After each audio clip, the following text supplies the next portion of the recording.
Well, Ibn Mughira was the top poet of the day. He was the person who used to win in that poetry recitals at Akaz and other such markets. They said he's a Kahin. Mughira said, by God, he is not that, for we have seen the Kahins, and his speech is not unintelligible murmuring and rhymed prose. Then he is possessed, they said. No, Mughira said, he's not that. We have seen and known the possessed state, and there is no choking, spasmodic movements and whispering. Then he's a poet, they said. He's not that, he replied. We've known poetry in all its forms and meters, and this is not poetry. Then he's a sorcerer, they said. No, he's not that, he said. We have seen sorcerers and their sorcery, and there is no spitting and no knots. This is someone at the time. And yet even at the time of William Muir and people like this in the 18th, 19th centuries, they were saying that he was epileptic and things like this. Yet even the reference at the time of the Prophet someone who was not a Muslim showed that they were wrong. But they don't want to accept it. But what evidence do they have for what they say? Prejudice.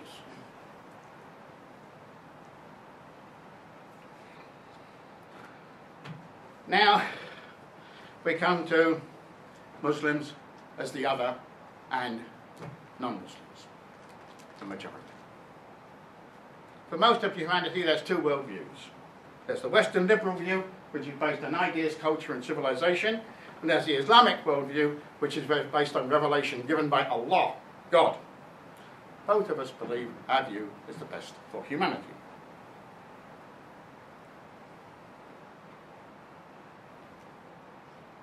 In the End of Time, a book written by Francis Fukuyama, he's a philosopher in the States, he concluded human development in terms of its ideas has concluded with this final period of liberal secular thought, and nothing more will come to humanity. In other words, it's developed as far as it can go. But the only way now is backwards, presumably. Okay? It's an end to the evolution of man's thinking. I can't believe it personally. Yet the only part of the world which has not adopted this secular humanist view is the Islamic world, and proposes there will be a conflict in terms of this ideology to the Islamic world. But when people trying to force that on us. But one topic of contention between the West secular liberal humanist view and Islamic tradition is women, funnily enough. Okay. Now, in the Western view, women are elevated, they gain more rights with time. They say in the Islamic world their sisters are being oppressed. Muslims say the Islamic system provides true freedom for both men and women. Diametrically opposed? How women are understood in Islam cannot properly be understood without the theological concepts. In other words, we have to look at the faith. We have to look at why it is that it is like that. Now let's look first at the Western tradition. Inherited from the Greeks, which is pre-Christian, Aristotle argued, for instance, that women are not full human beings. They don't have a position in society. They're no better than animals or slaves. Continued into early Christian writings, St. Thomas and Jerome, these are the early Christian fathers. So this was the basis for the church belief as well. Christianity, Adam and Eve added another dimension, because in the Christian belief, the devil tempted Eve, Hua, and together the devil and Hua, Eve, tempted Adam. So the woman was the weaker sex because she could be tempted first. Okay? And that basis, women are the weaker sex. That's from Christianity. Okay? And then this view persisted through the writings of the Church Fathers throughout the Middle Ages. The Protestant Reformation brought freedom from the shackles of the Catholic Church. Now remember, Reformation, Renaissance, and before the Renaissance, this gap where there was nothing. Okay? The Renaissance actually came out of Islamic thinking, Islamic development of sciences. The Age of Enlightenment caused them to feel they needed to be free of these ideas. For example, what happened when it was proposed that the Earth goes round the Sun? The guy was tortured and forced to recant. and say, no, the sun goes around the earth, because the church believed that the earth was for man, and man was the centre of the universe. That was the church's thinking. And it's only round about 1960, 1970 that the Pope actually gave an encyclical which said that they were wrong. I don't know how he can do it so many years after. No effect on the people that were affected by it. Then the theological, there were Martin Luther's writings, social, the position of women in society, and women were still not considered full human beings. French writers during the French Revolution, for instance Rousseau and Voltaire and others, saw women as a burden that need to be taken care of. Rousseau in Emily proposes a different education for women to that of men, as women were unable to understand what men were able to understand. I'm not saying I believe it, so don't get at me, all right? Then in the 1800s we see writings calling for change. First feminist movements are coming up. Tradition of women receiving certain rights begins. Legal rights, equal pay, which they still haven't got. Just 2 years ago or so, Birmingham Council admitted that they had been paying dustmen bonuses who were on the same grade as women working for the same council, and women didn't get the bonuses. And they lost that case, and now they have to back pay all those bonuses to the women. And it's millions. No equal pay. Don't believe it. Women are not treated equally in the Western society. The suffragette movement was the right to vote. My mother told me a little bit about that. And then after World War II, the so-called emancipation of women. But Mary Wollstonecraft wrote Vindication for the Rights of Women in the 1800s. Then you get the tradition of women receiving certain rights. They couldn't hold property in their own name. That's why when they married, they took the husband's name. It then became joint property. When the husband died, women inherited everything. And in the early days, in the Middle Ages, the men weren't getting married till they were about 40. The women's lifetime expectancy was 20 to 40 years only. So in other words, they were married to look after the aging husband.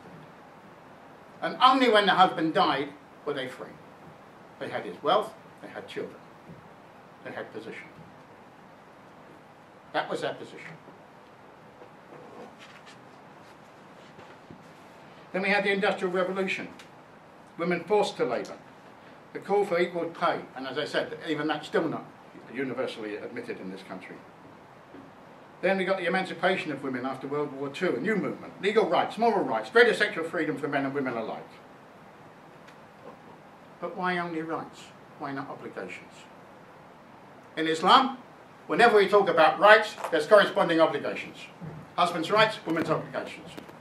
Women's rights, husband's obligations. Children's rights, parents' obligations.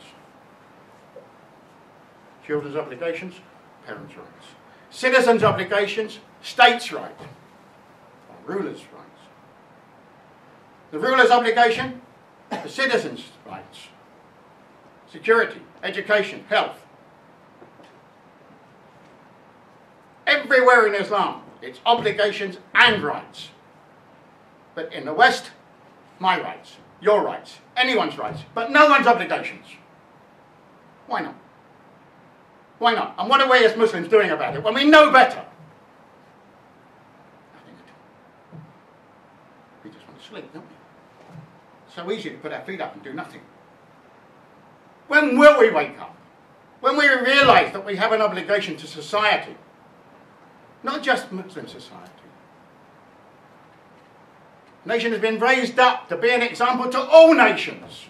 The best nation. Which is it? Which is it? We don't know, do we? Eh? Isn't it funny? No, it's pathetic. We are supposed to be that nation. When will we do it? When will we live up to our obligations, our responsibilities? Seek knowledge from the cradle to the grave.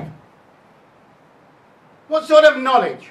Knowledge that benefits humanity. You're studying degrees. When you get your degree, what are you going to do with that knowledge? Get a good job, get a large salary, have a family, have a big house, have a car, travel where I like. But what are you going to put back into your community? What are you going to put back into society? Where is your education? And where is your responsibility to your community? Not just your family. And especially in non-Islamic communities, you need to build your own Islamic institutions. And the only way you can do that is by families getting together. You heard it said that I was the chairman of an educational whatever here in Loughborough. One of the first objectives I wanted was to unite the 2 weekend supplementary schools. And we succeeded. We had about 30 students, they had about 16. In January this year, these 2 institutions came together as one institution with the united syllabus, and there are over 70 students. Now there's over 80. You have to unite. You have to do things for the community. But who's going to do it? Well, brothers and sisters, who's got the education? Who's got the knowledge? Who's got a position where they can do something? Who will be the professionals? Who will be the people that should be respected in society, that people will look up to? Who will have a voice that will be listened to? Who will be knowledgeable if it's not you?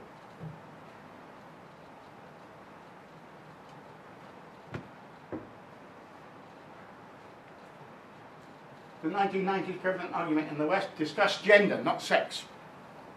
Gender. No difference between male or female gender due to environment. In other words, the function of the female can be done by the male. The male can stay at home and look after the kids and send the wife out to work. It's happening in Malaysia, it's happening in Indonesia, it's happening in Pakistan. It's even happening here. Is that Islam? The husband is supposed to be the breadwinner. After Allah, he is the provider for the family. If the woman goes out to work, whatever she earns is hers. The husband has no right on it whatsoever. And yet what's happening? Oh, it's too competitive out there. I don't want to go outside the door. I'm going to stay at home. I'll look after the kids. You go and work. This is the husband talking. In many cases, the husband is better educated than... Sorry, the wife is better educated than the husband nowadays. Look at the figures from the universities. Reverse the roles by changing education and climate. I'm not talking about sex. I'm not talking about sex. I'm talking about gender. This is what the West has been talking about. That there can be a role reversal between the male and the female for gender. So in 2,500 years, we come from women denied full humanity to no difference between genders based on climate and environment. And what have we learned? This is the Western concept. This is what everyone holds up as the example of what it should be. And this is the solution to the world. I can't believe it. And I can't see how people just sit quiet and say nothing. Are we so ignorant that we don't know? The Islamic view is based on 3 things. Share the same humanity. We have the same objective on earth, which is worship. And we expect the same reward. This is male and female. As a result, we find Islam gave rights to women. Not surprising, is it? Not surprising. Now, these are the sort of topics that you find in Misconceptions. Women have pure rights. Muslim women, this is have pure rights. Muslim women have to wear the hijab, it's subjugation. Inheritance, female testimony is half that of a man. A woman can be beaten by a husband. A man can have 4 wives. A man is head of the household, he's 1 degree above the woman is inferior to the man. Inferior spiritual status. When a Muslim dies, he goes to paradise, have all these rulis. Okay?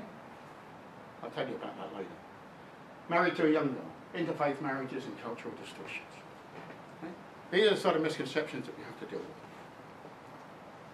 The right and duty of education, the right to own their own property, the right to work to earn money, the equality of reward for equal deeds, the right to express their opinion and to be heard. Well, let me just go back to that one. In almost all Muslim countries, female teachers get exactly the same salary as the male teachers. In other words, it is